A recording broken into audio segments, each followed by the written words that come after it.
Ya comienza con el desarrollo de aspectos de ingeniería de parque solar y terreno de parqueo de aeropuerto. Una estructura valorada una inversión de $1 millón, con una expresión de visión de sostenibilidad de Aruba.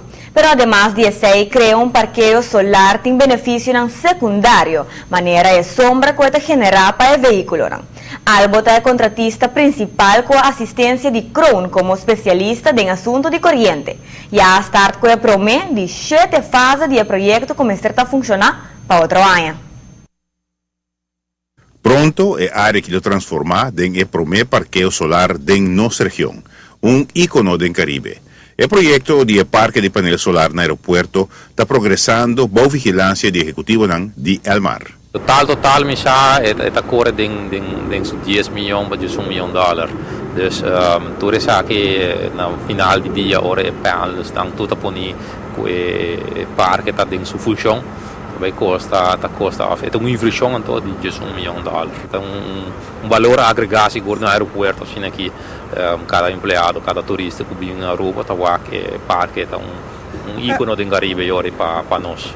Un parque solar que lo genera más que 3 megawatts. Hasta tabatabisa que saque equivalente al consumo de 500 viviendas. Vai generar basta kilowattuur que visa den dia tá quase cobre full generação of consumo de aeroporto, dus tá quase equalize hora de seu pico, pero depois não tá equalize mais, pero tem seu benefício de jack também que também cobre também de parte de fresco, também tá símbolo seguro para Aruba, donando eigenlijk como isso put rubber on the road, demonstrar fisicamente que nossa coisa direção de groen, de green, menos dependente de nosso fuel oil, dus mais geração de corrente a princípio de energia alternativa.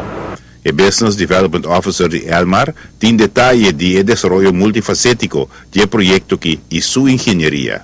Ele consiste de 7 fases, como se que fase número 1.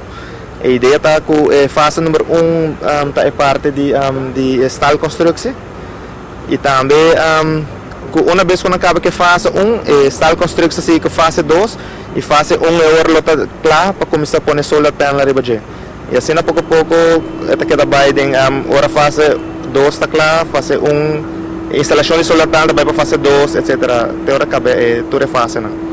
Essa aqui está segundo um modelo de PPA. O desarrollador de parque está PFIX.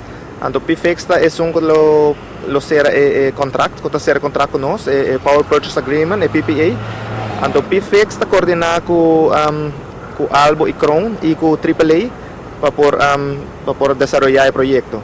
Elmar sua função está para interconectar o parque aqui com Elmar sua grid. Giovanni Müller, Notícia Benochi. No obstante, vacación de construcción el luna aquí ejecutivo de Elmar anticipa para May 2014 el parque solar porta funcional.